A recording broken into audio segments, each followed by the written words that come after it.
Testing 1, testing 2.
Good evening. I'm Charles Dupree. I'm Superintendent of Fort Bend ISD, and it is my pleasure to be with you this evening for what is my first, and I think one of our district's first live broadcast, a live stream tonight on Zoom, also going on YouTube and Facebook Live. So I'm glad that you're here to join us. I see we have about 200 folks signed in with me here on Zoom, and I'm not sure how many are looking on the other formats, but we're here to talk about a very important topic tonight. It's a very broad topic because as a district and as a community, we've dealt with some very major issues these last 9 weeks. And right now, as we're looking down at the last few days of school, there's a lot on all of our minds about what the summer is going to look like, where the next school year is going to look like, kind of where we've been and where we're going. And I'm going to tell you, I'm a positive guy, but we're not having a sunshine and roses conversation tonight. We're going to talk a little truth and reality about where we've been and where we're going. You know, I can tell from the email traffic that I'm receiving from students, parents, and staff that everyone has held it together to the best of their ability these last 9 weeks. But it's been hard because as an organization, and I mean everybody, 78,000 plus students, 11,000 plus employees, all the moms and dads, everyone in our community, we all basically overnight had to change almost everything we knew when it comes to school.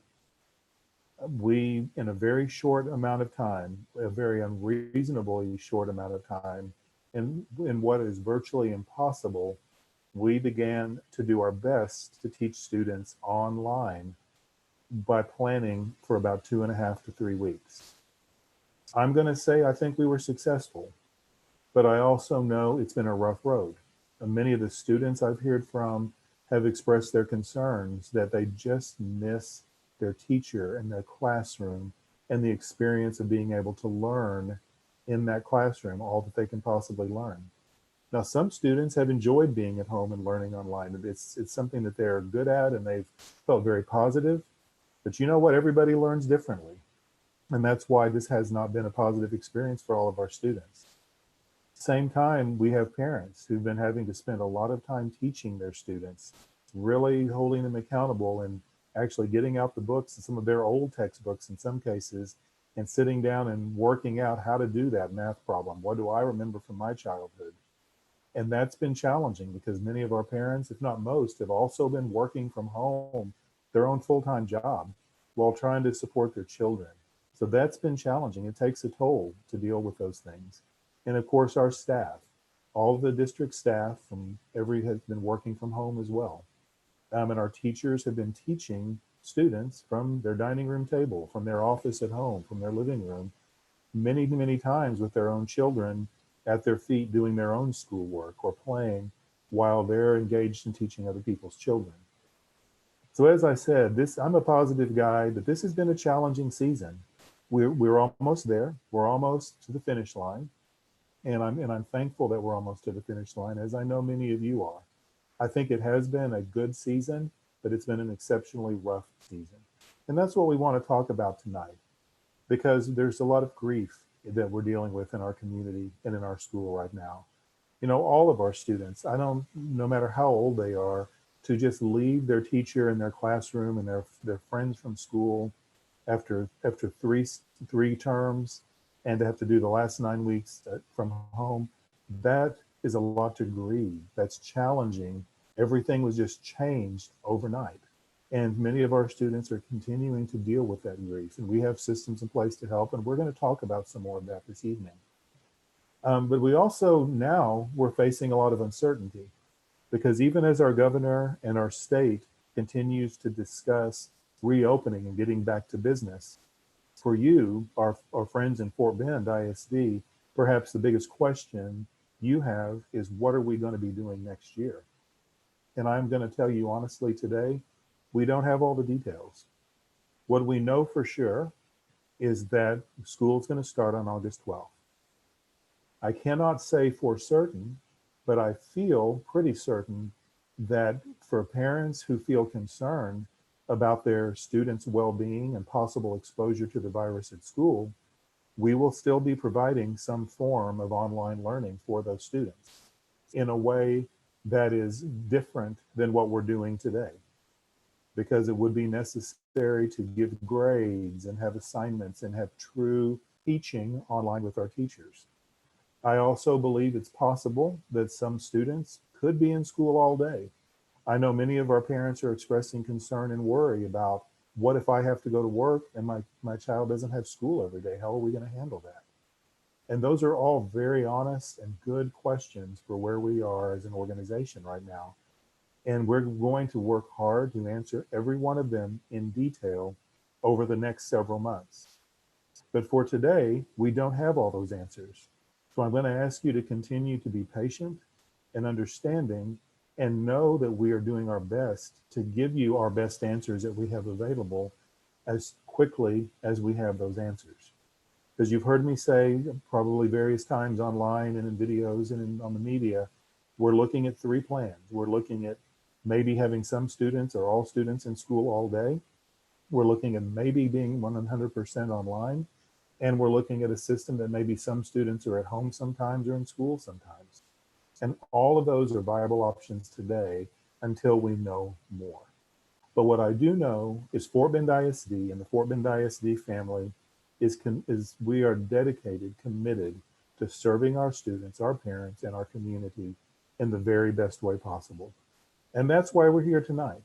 We want to make sure that we can help support you by caring about your mental health, your social, emotional well-being, to help you be able to navigate many, many issues and concerns that may be on your mind as you look back and as you look forward. So I'm excited to have with us tonight Laura Jack. Laura is a compassion coach, and she just happened to have graduated from Fort Bend ISD school.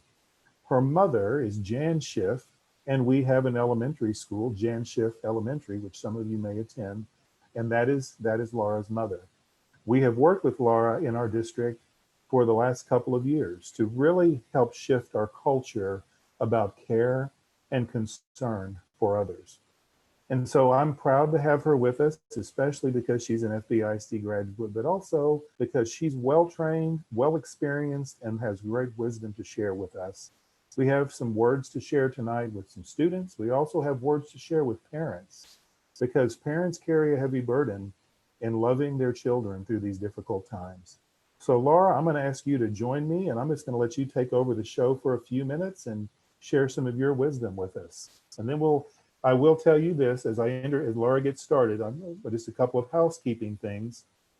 If you're watching on the Zoom link, you can submit a question through the Q&A button. There's a button, should be on the bottom, that says Q&A. You can click that and submit your question there. If you just want to make a comment but do not have a question, you can submit that through the chat feature on Zoom.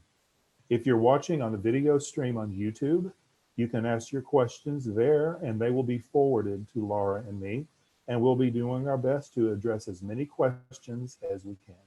So Laura, I'm going to turn the program over to you. Take it away. Thank you, Dr. Dupree. It's such a pleasure to be here with you tonight. And I just loved hearing all of your words of, just honesty and authenticity that you always bring to the table when you lead. So thank you for that. Thank you, parents who are here tonight listening, and any of your kids who are here. It's just really wonderful to be able to support you all as we go through this challenging situation. It looks like there's a little bit of a bomber here tonight, so we'll just ignore the bomber who's leaving negative messages in the chat. So what I want to share, though, importantly, is that what you're going through, the challenges that you're facing, the difficulties that we're all witnessing at this point after 9 weeks of COVID, of being homebound, of having this online education, is that what you're experiencing and what Dr. Dupree was referring to when he talked about grief is the definition of grief that we often talk about in the Grief Recovery Institute. So that is the conflicting feelings that come at the end of or change in a familiar pattern of behavior. And so the conflicting feelings, sorry, there's somebody in the chat and just needs to be invited to leave because it's, of course, this is what people talk about with all this Zoom bombing that I had never heard of before.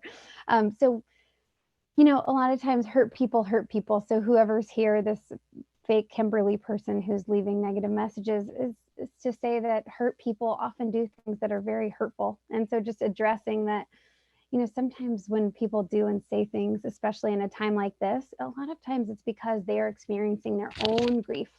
So the conflicting feelings that come when things change can refer to the fact that some people have lost their jobs. It can refer to, for your children, maybe something that they had anticipated, like a school play or a competition or something that they were so excited about that now they don't get to have. Grief obviously can also come from an experience like losing a loved one, the divorce of parents, something that has changed that is very intense in their lives. And so the few different ways that I like to look at grief is not only the conflicting feelings that come when things change, which we are all going through, right, as we navigate this experience of COVID, all the differences that have changed, like Dr. Dupree mentioned, not getting to go to school, not seeing your friends, not learning in the traditional ways that you're used to learning, everybody being stuck at home, sometimes as parents having to both parent and also teach and also work, and somehow having that all happen in one day is just, it's hard to even imagine. And so there's also this loss of hopes, dreams, and expectations that come when things change, right? So a loss of hopes, dreams, and expectations might be something that your child is facing. Maybe they thought they were going to get to go back to school because initially, remember, it was supposed to be 2 weeks and then it was 2 months. Just, you know, things continuously change, right? And so really it's just honoring and acknowledging the hopes, dreams, and expectations that were lost. So one of the things that I just really want to talk about tonight that's so incredibly important is, how do we respond when our kids are coming to us with feelings, right? Feelings of any kind. I'm relieved because I get to be home, or I'm sad, or I miss my friends, or I'm sad that I have to learn this way, or I miss my teachers. Or the most important thing that we can do is to acknowledge and validate and say things like, that makes sense. I can only imagine what you're going through. So instead of saying things like, hey, this is, you're lucky, or you should feel grateful, or you should feel a certain way, or at least you still can go online schooling, and all those things that, people like to say, and we like to say to our kids because we just want to fix it for them. Instead, we acknowledge and validate their experience as normal and natural reactions to all of the experiences they're going through. And in order to do that, we really have to do that for ourselves. We have to acknowledge and validate our own experience. So it's easy to compare and despair. It's easy to say, oh, they have it worse. But it's important to remember that feelings are universal. It's experiences that are unique. Feelings are universal, experiences are unique. So when your kids say things like, I really miss my friends, instead of saying, oh, well, don't worry, you'll see your friends again, or, oh, you should call your friend, instead of coming up with a solution right away, it would be best to say things like, that makes sense. That sounds really tough. Sorry, I just want to acknowledge that there is a spammer, somebody, like a person putting really, really terrible messages in our chat. So maybe just close the chat. And I know that our people on our side are trying to remove this person, and that's why, that's why these things are hard. So if you do have a question, just go ahead and put them in the Q&A, and I'll do my best to stay present with you too, because obviously I'm having a hard time not being distracted by this person, but that's what they want. So let's try to be present to what we're here for, which is to support ourselves emotionally and support our children emotionally through this challenging time. So instead of at least you should, or at least this, that, and the other, we can say things like, gosh, it totally makes sense that you feel that way. The thing is, most of the time, our kids just want to be heard. They just want to feel like they're normal. So what I don't want from you as parents is to have to pretend you're fine. I'm sure you've heard the expression, be strong for your kids, right? So one of the things that I would really say to that is, you don't have to be strong in the pretend you're fine sense. Really, what it means to be strong, and those of you who follow Brene Brown's work will probably enjoy this, but there's strength in vulnerability and honesty and authenticity, just like Dr. Dupree so beautifully demonstrates. And so instead of pretending you're fine to your kids, you can say, yeah, this is really hard. I miss my friends too. You can acknowledge and validate when they say, I'm really having a hard time with school. You can say, that makes sense. Yes. And so you can say things like, gosh, like, I wish there was something that I could do to make this all better, which is a truth on your side as a mom or a dad or a guardian to say, I wish that I could make this all better for you. And I can't. So one of the best things you can do as a parent is an exercise that I've done with both the principals and the town hall meetings and the superintendent, with Dr. Dupree and the assistant superintendents and with counselors. And it's called the vent gratitude exercise. And in vent gratitude, what you can do is you can, oh, I see that somebody asked a good question. Sorry, there was so much nonsense going on. It's hard to see. So vent gratitude means that you offer them a safe place to vent. And so what that sounds like is you can say, spend the next 10 minutes or 5 minutes or 3 minutes and say, you can just vent. And all I'm going to do is when the timer goes off, I like to set a timer. And when the timer goes off, all I'm going to say is thank you for sharing. Okay. Thank you for sharing. And you can say, would a hug be helpful? We don't force hugs on people, especially when they're inside an emotional experience, even with our kids. Would a hug be helpful? Would you like a hug? Right. And sometimes they don't. And so the vent, and then once they've completed their vent, and you can do the thing, you can also ask, like, hey, do you need a couple more minutes? Maybe they needed a couple more minutes to vent. So just let them vent. And then you just say, thank you for sharing. And so, so then the second piece of it is the gratitude, right? And so you say, would you like to share some things that you're grateful for? And we'll set a timer for that too. So 2 minutes, 3 minutes, whatever is equivalent to what they started with the venting. And usually they're amazing at finding those gratitudes. And I just want to tell you, I have a 5-year-old daughter who I do this with, and she loves it. And honestly, even my husband does this with me. He'll say, do you need a vent? And I'll say, yes. So yes, sometimes we just need to get it out. And sometimes, it ends fights for us. Do you just need a vent? Because sometimes when somebody's saying something and we feel like there's something that we should be doing, then we take it personally. But rather, we can actually say, hey, would you like to vent? And all I'll say is thank you for sharing when you're done.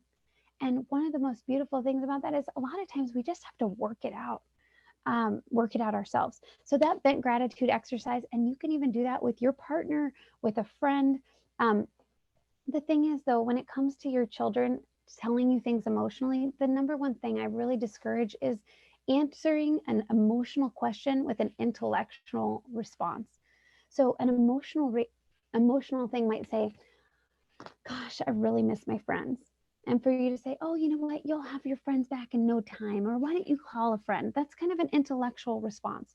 Instead, you can say, yeah, it really makes sense that you miss your friends. Or, gosh, I'm so sad that I don't get to graduate from 8th grade. Will I ever get to walk through the halls of my school again? And instead of saying, of course you can walk through the halls of your school again, you can say, gosh, I can't even imagine how hard that would be to leave school in March and not get to return. Like, yeah, that sounds really hard and maybe even sad. Like, are you feeling sad? One of the things I love to do is if they're not giving me a feeling word, I like to ask a question with a feeling word. So I might say, are you feeling sad or disappointed? With the older kids, sometimes they'll share feeling words, but with the little kids, sometimes I like to throw one out like I'm fishing, like I throw out. And then if they correct me, I think, yes, I got really close, right? So do acknowledge and validate. Do say that makes sense. Don't intellectually respond. Don't at least them. At least you're healthy. At least our family is safe. At least this or that. No shoulding, no at leasting, because what that does is it diminishes the experience. And for those of you parents who are watching and you want to know how to support your kids, one of the most important things you can do as a parent and as a leader in your home is to take care of yourself. Because when we are fully taken care of, and I know there's so much limited time, but that can look like taking a few deep breaths. It doesn't have to mean that you're going on vacation, because obviously we know that that's limited right now. But by taking care of yourself first, you'll have a lot more to give to your children. Okay. So we think that we're being selfish when we take care of ourselves, but we can't give from an empty well. We can't give from an empty cup. We have to give from overflow. So one of the things that I like to do is I like to take a little bit of time for myself. Right before we got on this call, I made sure that I had 10 minutes. I just put on some chime music in my ears, like a little meditation music, and I just sat quietly and breathed for myself. Sometimes that requires me to ask my kids to participate because, I can't get away and they can't get away. So I say, hey, would you guys mind if we listen to some really nice chime music for 15 minutes? And if the answer is no, I might say, hey, we're going to listen to some chiming music, for the next 15 minutes or the next 5 minutes, whatever it looks like in your family. And what that does is it gets everybody kind of on the same page. And so some of the self-care techniques that are just really quick, easy to implement are things like the vent gratitude exercise I just talked about, creativity. So drawing, singing, journaling, movement, anything like that. Thank you notes, writing thank you notes. So being grateful, finding ways to be grateful for people in our lives. Connection, whether that's via Zoom or backyard, like physical distancing hangouts. But also nourishing yourself with water and healthy food, giving yourself the rest that you need. I know for me, and I don't know about you guys, but if I'm not sleeping, I'm not fully functional, right? So if I can get a little bit of extra sleep, close my eyes for 10 minutes, whatever, earlier in the night than I normally do, those are some of the best ways we can take care of ourselves so we can be better for our children, better for each other, better for our community members. It looks like we're getting some live questions, and so I would love to go to that. Dr. Dupree, I don't know if I definitely have more things that I would love to share. I just want to check in and find out what our timeline looks like and just give people an expectation for what the rest of the evening is going to entail. Yes, I'm thinking, Laura, I think we can go until at least 7:45 or so. That gives us 15 minutes. And if I'm comfortable, till 8 o'clock if you're available, as long as people would like to stay. And what I'd like to do is like to stay on your theme and the important things you're talking about. Totally. And then there's some of the questions that are logistical about the district and next school year. And I will come back and address a few of those at the very end. But let's stay on your theme of taking care of ourselves and our students for now. Yeah, and I just want to apologize for any distraction. I know that we had our little Zoom bombing going on, so it was slightly distracting. So I apologize for not being able to stay fully. I was trying to do my best to stay fully present. So yeah, just making sure that for those of you who are listening, just take care of yourselves so that you have more to give to your children. It is not selfish. It is actually imperative for all of our well-being that you take care of yourself first. Okay, so how do we address anxiety we all feel at home without the possibility of doing online school? This has been a huge emotional roller coaster. Yes. So I'm going to address the emotional part of it. So how do we deal with the anxiety that we're all feeling at home? And one is to just acknowledge it. Acknowledge it. The first thing and most important thing that we can ever do is to just acknowledge our feelings as normal and natural. Okay. The anxiety you're feeling is the feeling that so many of us are facing. And it's okay. And I think the more we acknowledge and validate our own experience, the easier it is to actually move through it. So you can say to your partner, to your kids, gosh, I'm just feeling a lot of stress about this. And sometimes just by giving it a voice and having somebody come back and say, that makes sense. And you can even feed your partner or your kids the responses that you want them to have. Hey, I just need a vent. And all you have to do when I'm done is say, thank you for sharing. And, with your kids, when they say, gosh, I'm just feeling really sad, or I'm just like lonely, or maybe they don't say that, but that you can just say, whatever you're experiencing, it's totally normal. It's totally normal. All feelings are normal and natural, especially as a reaction to loss of any kind. So when your kids are saying, why am I so sad? Everybody in my life is this or that. They're giving excuses for why they should feel a certain way. Then we can say, it's because you're grieving. Because grief is the conflicting feelings that come when things change. And there's been a lot of change. And so just by normalizing their experiences helps them feel like they're not alone. It's one of the things I say all the time is you're not alone. You're not alone in these feelings. And like I said before, feelings are universal. We've all been scared. We've all felt like overwhelmed. We've all felt isolated. We've all felt lonely. We've all felt excited. We've all felt relieved. We've all felt concerned, worried, anxious. You name the feeling, we've all had it at some point in our lives. What led us to that feeling is unique, of course. And so it's just really validating our kids, not trying to fix it for them, because honestly, fixing it really shuts them down. So somebody had asked a question, how can I get my kid to talk about it? We have to work our way backwards, because sometimes if we've been like trying to fix it for them for a long time, then they're going to be less inclined to talk to us. And so we might just show them in our actions that we're not going to do that anymore. And you can even say, hey, I learned something tonight. I learned that when you're telling me about your feelings, I don't need to fix it for you. So like, especially if you have like 10, 11, 12, 13, those bigger kids who really get it. And honestly, my daughter's 5 and she gets it. So I really believe that our kids get it more than we think. So you can say, hey, I'm going to try harder in the future to not try to fix it for you. If you just need a vent to me, we can set a timer and all I'll say is thank you for sharing. Okay, because when they feel like it's safe, which thank you for sharing does that for them, it can be a game changer in your relationship. Okay. It says, my 8th grader seems fine. I've asked him if he misses anything. Okay. So, but is he really fine? Yes, he might be fine. And how do you respond, Wendy, when your son says, how are you? Do you say I'm fine? Because the thing is, that's so fascinating is that our kids are little parrots of us. Okay, so whatever you do, whatever you say, they're likely going to mimic us. They're not going to be like, well, mom's fine, so I'm fine. They're going to just say, I'm fine. So what we can do in order to transform our relationships with our children, with our parents, with our friends, siblings, literally anyone in our lives, is start by going first and say, hey, I just want you to know that this has been a really challenging time for me. And I know I've been, strong and, I haven't been sharing a lot with you. And I always say and instead of but, because but just negates everything we just said. Okay. So, I just want you to know that whatever feelings you're having, if you want to share them with me, I'm here.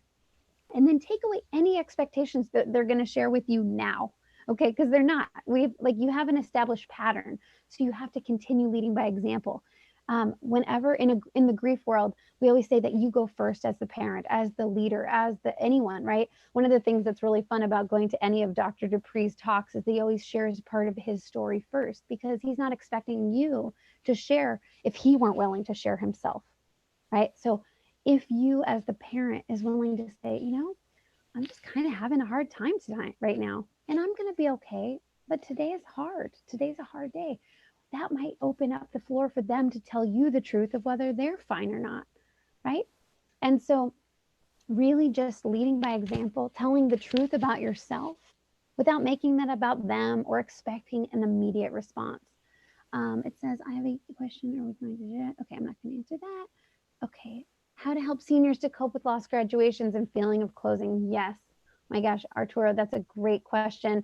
And that can be great for 8th graders as well, because 8th graders are graduating from middle school. 5th graders are graduating from elementary school. Everybody's graduating from a grade that they were supposed to finish, right? So I think it's just so important to remember yourself that all of these are just worthy of acknowledging. So Arturo, let me just go back to your question. Where did it go? You said, how do we help them cope? I think the first and most important part is just to acknowledge, gosh, and I say, and this is relative to your age range, I say that sucks, or that's too bad, or this stinks. This is really hard. This is a bummer. I use a bummer a lot with especially younger kids. Like, that's a bummer. And there's nothing I can do to fix it for you. I wish that I could. A lot of times I'll say what I wish I could do. If I could wave a magic wand and make it all better, I would. And I'm sorry that I can't. And we're going to get through it together. We're going to get through this time together. And, there are ways to, support your kids to have what I call in the Grief Recovery Institute, we call completion. Closure is more like a period. Okay. Completion is a semicolon. So completion means there's still more, right? It's the end of this chapter in their lives, but it's the beginning of the next chapter. And so to remind them, what are ways that we can journal, draw pictures, collaborate as a community to help create a completion for our students, for our kids. And our responsibility is obviously for our own kid, but it can also be an invitation for them to reach out to their friends and ask their friends, hey, what can we commemorate about this year? What are ways that we can remember like both the challenges of this year, but also the fond memories? And because then we get this dynamic memory picture of the experience we've had. So for those seniors who are graduating, whether they're graduating during COVID or during any time, it's a really big grieving experience. It's the conflicting feelings that come when things change. So we're acknowledging and validating that what they're going through is a big deal, not like trying to fix it for them and say, oh, the best years are ahead of you, or those are the glory years, college was the best time, or getting a job. Instead of just trying to fix it and tell them how it's going to be, we just first acknowledge and validate. Honestly, that's one of the greatest gifts you can offer your children, is just hearing them and validating how they feel. I'm seeing a lot of questions. How do I push my teenager to exercise himself now? He's not regular riding his bike. So I think one of the things, what I'd say to that, Mars, is, by leading by example, right? So the only thing we can do is show, we can guide and lead and encourage. We can't make anybody do anything, and I know that we can like kind of push our kids. A lot of times that builds resentment and rebellion. And so one of the best things you can do when you're trying to support your kids is an invitation. Hey, would you like to go for a walk? Instead of making it something that they're not doing right, it's invite, what do you enjoy doing? Like finding out, getting really curious, replacing that judgment with curiosity. And so I think it's really just about saying, hey, I've noticed that you're not as active as you were when we had school. And that totally makes sense because we're all out of routine. Are there things that you'd like to do together that might be enjoyable, right? So instead of deciding for them, maybe asking with curiosity and then encouraging, and then again going back to always leading by example, because the only thing we can really do is walk our talk. My family, I'm the emotional leader of my family. I exercise 3 or 4 days a week, even if it's doing push-ups in front of the TV with my kids, or even if it's like doing squats, or even if it's going for a walk in the evening after dinner, right? So I really just want to show them that I am going to take care of myself. I'm going to drink water. I don't expect them to do anything that I'm not willing to do myself, right? So really just encouraging, supporting, and guiding by example. That whole do as they say, not as I do thing. I just want to let you in on a little secret. That doesn't work. It doesn't work because they want to see and they're going to do what you do, whether you like it or not. So if you're not leading by example, unfortunately, you're probably going to get some of that mirrored back at you and you're going to be like, oh, geez. And that's okay. And it's not a moment to feel judgment or hard on yourself. It's just a moment to say, interesting, get curious, and then decide how you want to proceed, because every moment is a chance to start again. Okay, let's see. My child is feeling stressed to accomplish his schoolwork while we're at work. We come home, we don't have a ton of time to go over the work because we have to prepare dinner and nightly routines. How will the children get support during the day with schoolwork related questions, and what are the ways that teach the younger kids to stay on task without the teacher role present? I think that is a great question. I'm going to try to address the emotional component of that. One is to have compassion for your kids because they're doing the best they can. And we're all just kind of trying to do the best we can with the situation that we have. All of us, whether that's parents, whether that's teachers, whether we're all humans and we're all in this together. And it's very complicated. Okay. And so the best thing we can do is be kind to ourselves, be kind to our children, and remind them, hey, it's best if you can get as much as you can done so that we can address some of those things when we get home. And again, if you have other children at home, you have full-time jobs, everybody's tired. Just breathe and know that this is a temporary moment in life. It's been an invitation for us to all slow down and do a reevaluation of our priorities, our behaviors, our lives. And so instead of being like, oh no, we're doing it wrong and they're going to be screwed up forever or anything like that, just remember that this as equally an opportunity for growth as it is for any of the challenges that we faced. When my mom died in 2008, and some of you obviously know that story, it was one of the most devastating grieving experiences of my life. And fast forward 12 years, here we are. And sometimes the biggest challenges we face in life, which I would say COVID has been a pretty big one, right? On so many levels. Sometimes they're the greatest opportunities for growth. There's this thing called post-traumatic growth. It means growth through suffering. It's age old, right? I didn't make it up. It's been around for thousands of years. Just as much as post-traumatic stress, post-traumatic growth is very real.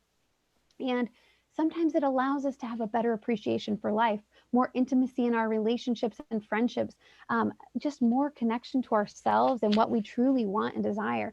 And so, again, just coming back to that idea behind compassion, it just means relating kindly to ourselves and others during times of suffering.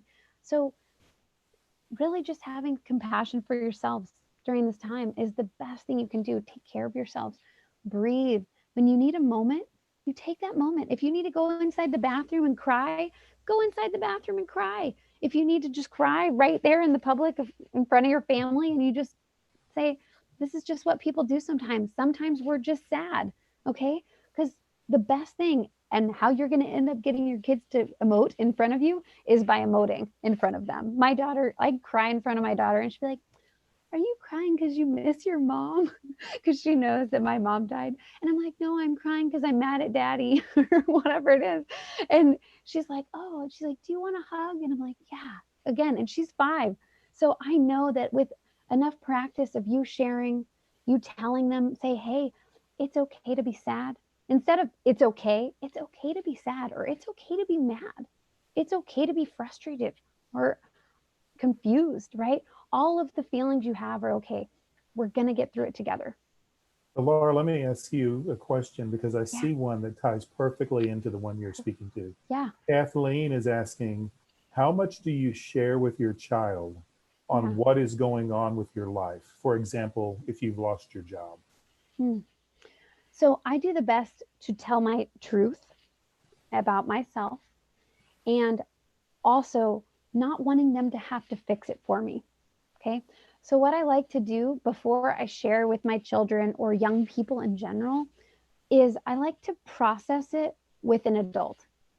So, what I don't want is I don't want to be on the floor crying in a cocoon position and my little one being scared and not knowing how to support me.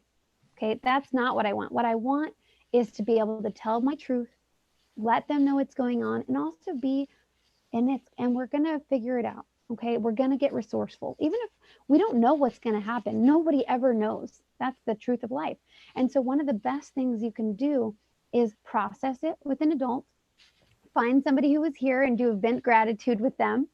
Okay. So, you vent and you do the gratitude, and all they have to say is thank you for sharing, no analyzing, no judging, no telling you what to do. And then once you've done that validation and you've gotten that and you've vented, you can say to your kid, hey, I just want you to know I've lost my job. You may have noticed that I've been home from work, or that, and I've been under a lot of stress because I'm worried. And I just want you to know that I'm going to do everything that I can to make sure that we're all okay. And I can't tell you what the future holds because nobody can. That's just part of life, is uncertainty. And what I do know, kind of like Dr. Dupree said earlier, what I do know is that we're going to do everything we can to make sure that we always have food to feed you, that we have a house over our heads. And, and again, we're going to get through it together. And, the truth is that we don't know. We don't know what tomorrow will bring. Nobody ever does. And that is the best truth you can ever share with your kids, because what that does is it creates resiliency, that they know too that you're human and that you are going to do the best you can. You're going to tell them the truth. I always tell my kids the truth because I want them to trust me, and I want them to know that I will be there to tell them the truth. Right. So anyway, do you feel like that answered your question, or the question, Dr. Dupree? I do. I really do. That's a great answer. There's another one here that's intriguing to me because we've talked a little bit about grief and graduation. Yeah. Allison is asking, what do I do if my 12th grader doesn't want to participate in any of the senior events. It's like he's shut out. Yeah. Well, I think that the first thing that we can do is acknowledge that that makes sense, that you don't want to participate. And you can say, yeah, like, I mean, so if it were me, I think what I would say is, I'm noticing that you don't want to participate in any of the senior events or activities. And I just want you to know that that's okay. You're allowed, you get to make your choices. You're about to step into adulthood on some level. And I just want to make sure that when you look back at this period of time, that this isn't a choice that you regret, because we only have one opportunity to make this choice, to go to this thing or that thing. And you're allowed, you can do, again, you're 17 or you're 18, and I can't make you do these things. Mhm. And not but, and I really encourage you to really consider, if you think about who you are in 5 years from now, what we call this in coaching world, future pacing.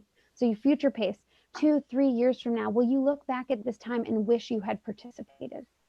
Because that's usually where I find the answers to those questions in myself, right? So you ask them, if you can future pace even a year from now, okay, so you're doing this, or you have a job, or you did this.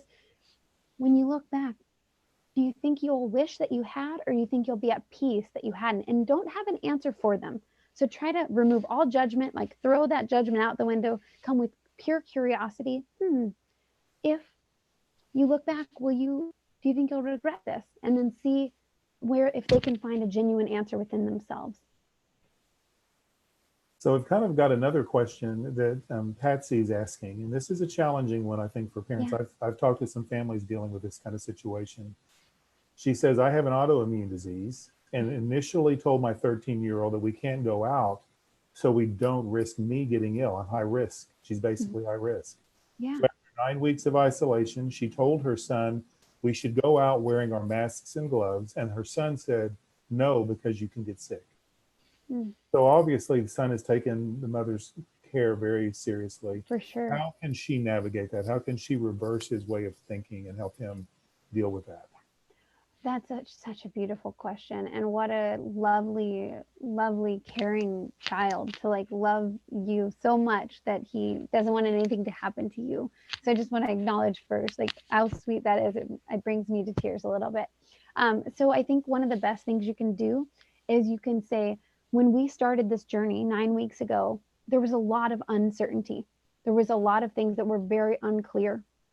And now, while there's still a lot of uncertainty, there is a little bit more clarity about how the virus spreads, about what, the risk factors are and all that stuff. And so while, we've spent the last 9 weeks in isolation, and there's also something to be said for new information and navigating and being willing to make adjustments when new information becomes prevalent.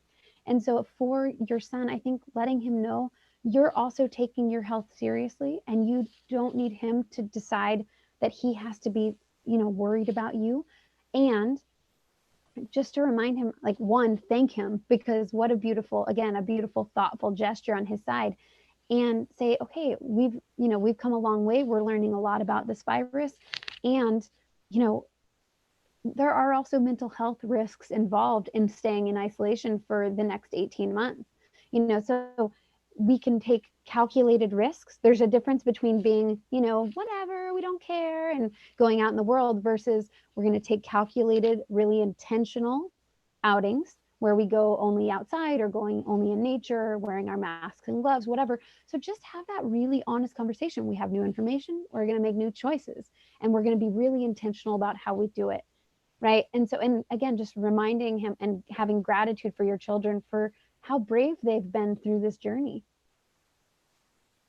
So speaking of journey, next week is the last day of school. Yeah. So this question is coming from an anonymous attendee wanting to know, do you have any suggestion for helping my kid feel closure on the last day of school, especially since it will feel like any other day to them? Right.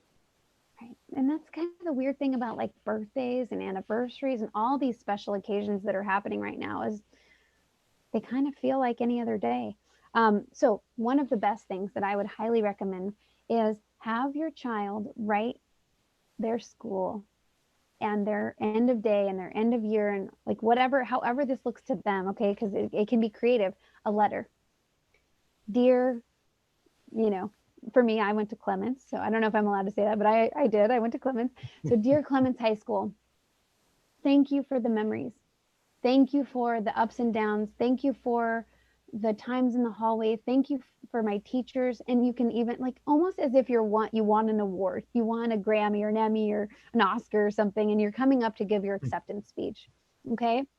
And you write your school a letter and you include apologizing for anything that, hey, I'm sorry if I didn't take you, if I wasn't as nice to you. Maybe I slammed my locker one too many times, or, maybe I was late to class a bunch of times, or, you can really talk to both the school as the physical building itself. You can talk to the teachers you had along the way. You can talk to your friends in this letter. And it doesn't have to be a letter that actually is read to anyone or for anyone, although I would encourage your kid to read it to you, maybe outside of the school even. And then at the end of the letter, say, and again, forgiving the school, maybe forgiving, like, hey, I forgive you, school, for not being able to take me in your walls for these last couple months. I really missed you and I missed our time together, right? So really treating the school almost like it's a person. And then at the end of the letter, you say, I have to go now. I will miss you. I love you or not or whatever. And then goodbye. And just say goodbye. We say goodbye to when we move, and this is a great exercise you can do with a house. You can say goodbye house, goodbye room, goodbye walls, all the memories. So when we've moved from place to place with my little girl, we'll go to each room and we'll talk about memories we had in that room. Okay, so if they can't go inside the school, they can just close their eyes and imagine. Most of us are pretty good at visualizing the inside of rooms that we've seen a bunch of times, right? So if we can go into the school at some point later, maybe you can walk through the halls and say your real goodbyes. But for now, the letter itself could be a great completion exercise to really say goodbye to a time, a place, and the people who lived inside those walls with you, because it will never be the same. Even once you're gone, even if you graduated in a normal way, it's never going to be the same because you move on with your life and the school moves on and people do their thing. So anyway, I hope that's helpful. I know that that's helped for me, my family, and the people who I've served. Laura, we just have a few minutes left, but there are a couple of questions I was hoping to get to. One, I read this one a few minutes ago. It says, how can you remove yourself as a parent from expecting the most from your child? I tend to lose my patience with the understanding my child shows, and I know that if they were not my child, I would have more patience. Yeah. That speaks to me as a parent.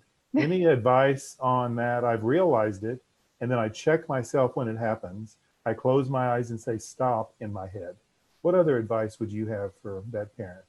That's a great question. I think that it's a really common human experience to have less patience and understanding with our own children than we do with literally anyone or our own. I mean, it's hard to have patience for our partners, our spouses, like even our parents, right? So I think the people closest to us are often the ones who receive, the short end of the stick when it comes to our patience, compassion, etc. So I think the first thing to do is just give yourself a hug and be like, the fact that you're asking the question says a lot about you, that you want to. And one of the things that I would just encourage you to say, again, speaking that authentic truth to your kids and saying, I'm sorry, I'm not always as patient and understanding with you as I want to be. I'm going to do my best. And sometimes I'm going to fall short and I'm going to try again tomorrow. Right. And so just being real. I'm not always good. I'm not always doing that. I'm not always my best. And I'm going to keep trying. I'm going to keep trying to be my best. Right? Because it's not about what they're doing always. Sometimes it's just about our reaction to what they're doing. And I know Dr. Dupree's heard me say this, but the difference between a reaction and a response is a breath. And so sometimes you got to take that breath. And instead of saying stop inside your head, how about just, I love myself. I love myself enough. Right? Because a lot of times that stop, it's that self-critical. That's the thing. That same thing is what you're projecting externally. So the voices that we use with our children are the voices we heard from our parents, and the voices our children hear in their heads are our voices. And so the way to stop a pattern is by changing the way that we're talking to ourselves in our own head. So instead of saying stop, or you're so blah, blah, blah, you're so mean, or you're so impatient, you say, I love myself enough and I'm going to do a better job tomorrow. And then you tell your kid, hey, I'm sorry that I'm not perfect and I'm going to keep trying to do the best I can. Nobody's perfect, right? And so then what you're showing is self-forgiveness and self-love and self-compassion. And then you're also able more easily to reflect that in the people we love most. So a couple more. This one is a heartfelt question from a parent of a young child. How do you teach the little ones that not being able to play with kids from school or neighborhood kids is not a punishment? I've tried to discuss safety, the virus being dangerous, being temporary, but how do you deal with that with a limited understanding of a child? Yeah. So I can, like, my kids are 2 and 5. So with Kai, he's 2, and I don't really explain much for him because I try to, but it goes a little bit harder. Isla is 5. What I've said to her is, just so you know, part of why we're not seeing other kids and friends in person, because we do like FaceTime or we do like Zoom chats with our friends or whatever, but is because we're trying to keep a lot of other people safe. And so we're not only trying to keep you safe and them safe, but we're also trying to keep ourselves, like the people in our community, safe who are maybe more vulnerable. And I then say, do you know what vulnerable means? She's like, I don't know. You know, when you have a cut on your leg and it's exposed, and that means that that part of you is a little bit more, possible to get an owie or hurt. And she says, yeah. I was like, that's kind of vulnerable, a population of people who might more easily get hurt. And so our job is to stay safe, not spend time with these people right now. And again, that's going to change. It's not always going to be this way. And it's not because you've done anything wrong, right? It's because we're trying to keep those people who are more vulnerable safe.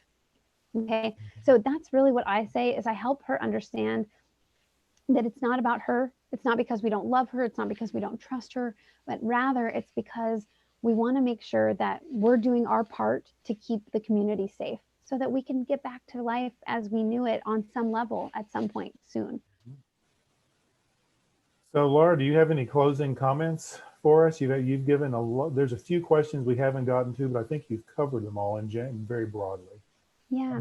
I want to wrap up with a few comments, but I want to give you a chance to share any closing words for our audience this evening. I think you've done a phenomenal job. Thank you. I'm so glad I get to be here. I guess the most important thing I can ever say is just to be kind to yourself.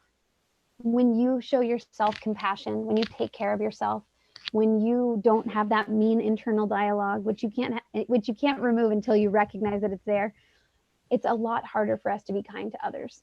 So we have to start with self-compassion, self-kindness first, just changing that inner dialogue, even if it's with affirmations or anything like that. And sometimes it feels a little silly.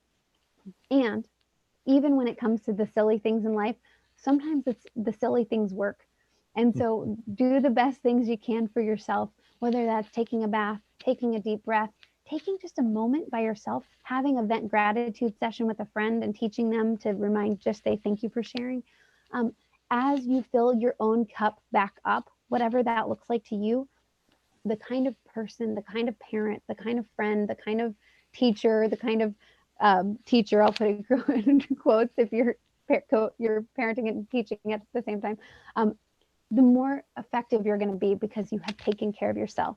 And so just sending you a huge heartfelt hug. Dr. Dupree, I don't know if it'd be possible for me to share. I have a compassion code starter guide. It's just like a little thing of like things not to say. Would it be possible for me to share that or for you guys to send? Could we post it on the website or what are you thinking? Yeah. I have a phone number that they can dial in, and maybe it's best if I don't do that here just for the sake of that. But maybe I'll send it to you and then they can go to my website and download it too. But I just want to give them like a little toolkit that has like do say, don't say, that kind of stuff for their kids. Excellent. All right. Thanks, Dr. Dupree. And thank you to all of you for being here. Well, thank you for coming with us this evening on this great discussion, this great journey. You've definitely added value, and I can tell by some of the chat that our parents and others who are here have benefited a great deal. There are a number of questions that some have asked that are just, they're very logistical in nature. Some of them are about uncertain issues, things we haven't resolved yet about next year and summer. So I'm just going to remind you, we have our website, fbi@fortbendisd.com. That's always updated.